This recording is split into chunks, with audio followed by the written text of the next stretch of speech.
Good morning, Santa Margarita. On today's show, we have announcements, a coronavirus vaccine update, Super Bowl highlights, and a look into the top news headlines. It all starts right now.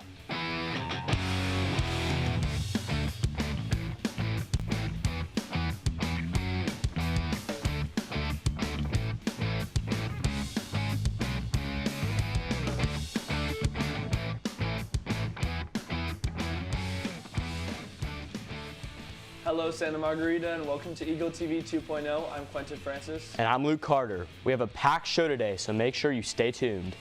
We definitely do, and I'm excited for it. Starting off, let's check out some announcements for SM. Hello SM, I'm Mackenzie Higgins here with this morning's announcements. On March 1st, SM will be switching to a brand new schedule. Students will be on campus on Mondays and Tuesdays, virtual Wednesday, and then at school again on Thursday and Friday.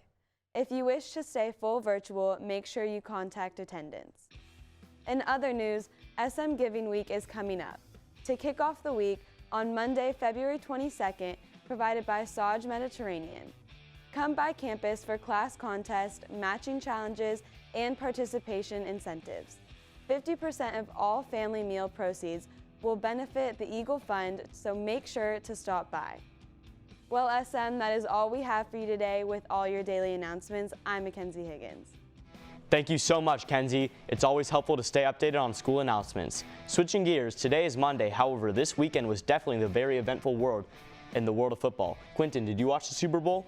I did, yeah. You know, I stopped watching after the first half, but what did you think about the outcome of the game? You know, personally, I just thought it proved Tom Brady's greatness, even though it may have not been the most entertaining game from like a score standpoint. Just seeing how he's managed to stay so good for so long, I find it incredible. No one like him ever in sports. So yeah, it may have not been the best game, but it was still fun to watch from a like hardcore football fan point of view. Yeah, exactly. Well, we have a quick recap for that game, so let's check that out. The Tampa Bay Super Bowl champions dominated the Kansas City Chiefs with a victory of 31-4. And it's collected by the Super Bowl MVP and his 7th championship ring, Tom Brady. Tom, a 43-year-old quarterback, threw for 201 yards and 3 touchdowns. He has more Super Bowl titles than any NFL franchises, and he's the only player to have a total of 5 MVP awards.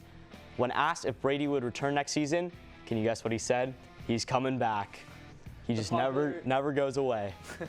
The popular singer The Weeknd gave an incredible show at halftime, and this set up an amazing second half of the game.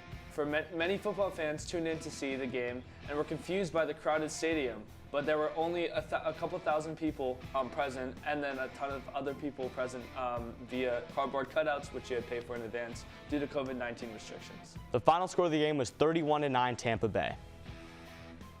I must say, Tom Brady is definitely making history in the world of football. Agreed. Now switching gears, it has been over a year since the initial breakout of COVID-19, and now there is a vaccine.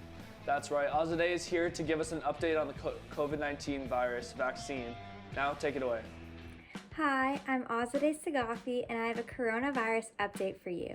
As of today, healthcare workers are still being vaccinated, and in Orange County, the elderly who are above the ages of 65 are eligible to receive their vaccines.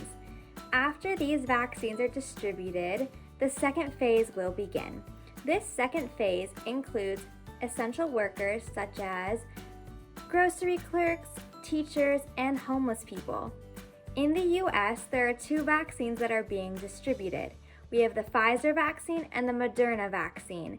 Each of these vaccines requires 2 doses that would be given in 2 to 4 week intervals.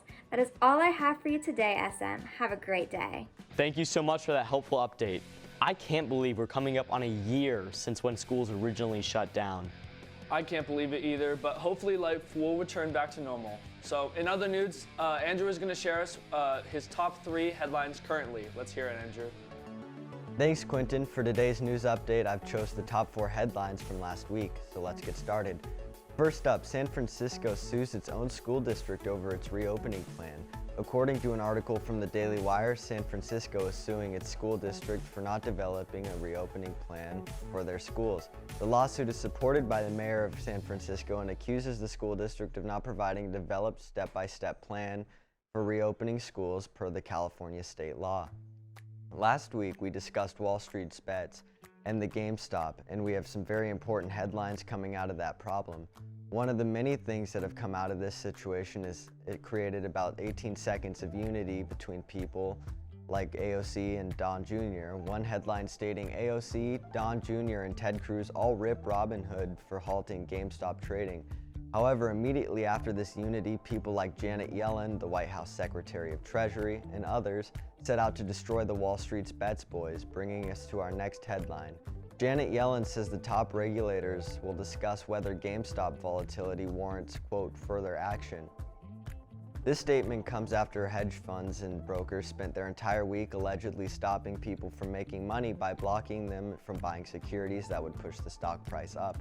The hedge funds will more than likely never be investigated because last year a hedge fund called Citadel gave Janet Yellen nearly $750,000, further proving that, in my opinion, when you beat the establishment will beat you. And if they do happen to take, quote, further action, they will limit the already not so free market and make it in a way that the billionaires win 10 out of 10 times, as opposed to their 8 out of 10 times that they win right now. Our next headline is actually breaking news. The GME trader Roaring Kitty and a former employer might face federal regulatory scrutiny. A Redditor that goes by the moniker Roaring Kitty is being investigated for his connection to the jump in the GME stock price. They are investigating him for the alleged stock market manipulation, according to the Wall Street Journal. They said that, quote, he was boosting the GME stock price, unquote. The market manipulation rules are shady at best and are mostly left up for interpretation by the person who's normally pressing the charges. But from the outside, it appears that he's done nothing illegal and simply bought shares and stated why he bought them and why he saw value in the company in which he bought them, which is completely legal. However, he is a registered broker, and this also could cause legal trouble for his employer. However, according to BrokerCheck, a website for the FINRA, he was not advising clients to buy shares. In fact, he was just stating why he was buying them. I will keep you posted as the story unfolds, and that's it for this news update. Now back to Quentin and Luke. That was great, Andrew. That wraps it up for today's show. I hope you enjoyed this edition of Eagle TV 2.0. Once again, I'm Luke Carter. And I'm Quentin Francis. Have an amazing day, SM.